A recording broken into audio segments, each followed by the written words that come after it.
उन्नाव की ट्रांसगंगा सिटी में किसानों के प्रदर्शन ने उग्र रूप ले लिया है। किसानों ने ट्रांसगंगा सिटी से खदेड़े जाने के बाद ट्रांसगंगा सिटी में बने मिक्सर वाहन में आग लगा दी। वहीं एक खेत को भी आग के हवाले कर दिया। मौके पर पहुंची पुलिस ने किसानों के ऊपर लाठी चार्ज किया है और जमकर पिटाई भी की। पुलिस ने महिलाओं को भी नहीं छोड़ा।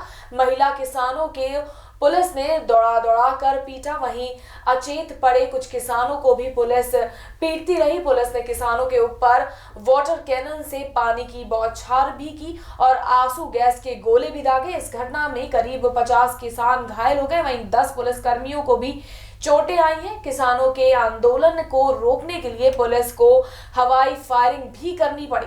आइए जानते हैं कि उन्नाव में किसान इतना उग्र क्यों हो गए हैं और क्यों लगी हुई है उन्नाव में आग। देखिए हमारी इस खास रिपोर्ट में।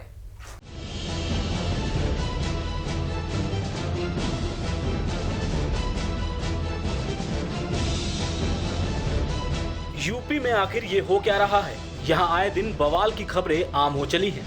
वहीं कानून व्यवस्था का हाल भी किसी से छिपा नहीं है। उन्नाव के किसान जो आंदोलन और आगजनी कर रहे हैं वो आज का मामला नहीं है। ये मसला करीब 16 साल पुराना है। ये मामला 2003 का है, जब यूपी में मुलायम सिंह की सरकार थी। बता दें कि 2003 में तत्कालीन सीएम मुलायम सिंह यादव के कार्यकाल में ट्रांसगंगा हाईटेक योजना बनी थी। उस समय किसानों की जमीन का मुआवजा इतना कम था कि किसानों ने इसमें कोई दिलचस्पी नहीं ली थी। इसके बाद 2007 में बसपा सरकार आई तो मुआवजे की रकम 2,51,000 रुपए से बढ़ाकर 5,51,000 रुपए कर दी गई।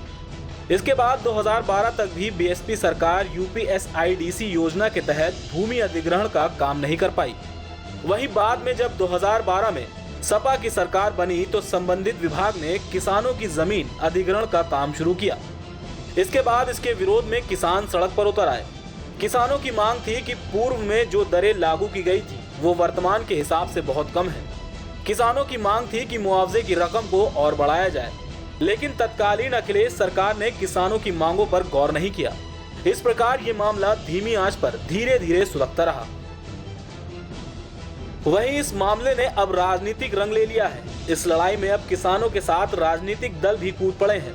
इसी कड़ी में कांग्रेस महासचिव प्रियंका गांधी ने योगी सरकार पर वार करते हुए कहा कि किसानों के साथ छलावा आखिर कब तक चलेगा।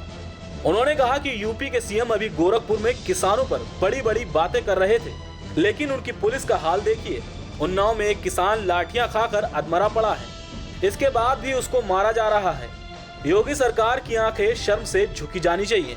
उन्होंने ट्वीट किया कि जो आपके लिए अन्न उगाते हैं उनके साथ ऐसी निर्दयता शर्मनाक है। वहीं योगी सरकार पर हमला बोलते हुए सपा अध्यक्ष अखिलेश यादव ने कहा कि यूपी में किसानों को ट्रांसगंगा सिटी प्रोजेक्ट की जमीन के उचित मुआवजे की जगह बीजेपी की लाठी खाने को मिल रही है। किसानों को गन्ने का उचित मूल्य नहीं मिल रहा है। वहीं खड़ी फसल को आवारा पशु चट कर जा रहे हैं। देश में अन्नदाताओं की आत्महत्याएं बढ़ती जा रही हैं। क्या यही है बीजेपी के विकास का मॉडल? वहीं इसी मुद्दे पर सपा नेताओं का एक प्रतिनिधिमंडल उन्नाव पहुंचा और उसने किसानों से मुलाकात की। इस दौरान सपा के वरिष्ठ नेता अहमद हसन भी उन्नाव पहुंचे और उन्होंने किसानों से विस्तार से बात की। वहीं मामले पर सफाई देते हुए डीएम देवेंद्र पांडे ने कहा कि किसानों को पहले ही मुआवजा दिया जा चुका है। उन्होंने कहा कि प्रशासन पर किसानों का बिल्कुल भी बकाया नहीं है। उन्होंने कहा है कि किसान बहकावे में आकर विरोध प्रदर्शन कर रहे हैं। उन्होंने ये भी कहा है कि जिस किसी ने भी कानून को हाथ में लिया उसके ऊपर सख्त कार्रवाई की जाएगी।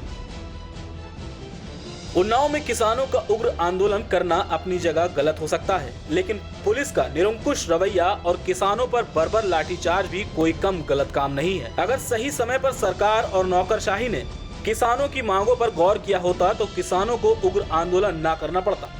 उन्नाव में किसानों की समस्याओं के लिए बसपा, सपा और बीजेपी की सरकारें बराबर की जिम्मेदार हैं। जब 2007 में बसपा सरकार ने प्रति बीघा 5 लाख रुपए से ज्यादा पैसा देने का वादा किया था तो किसानों को चंद रुपया देकर क्यों टरका दिया गया? वहीं बीजेपी सरकार ने भी क्यों समय रहते किसानों की समस्या का समाधान नहीं किया? जो भी हो, किसानों के साथ किसी भी हालत में अन्याय नहीं होना चाहिए।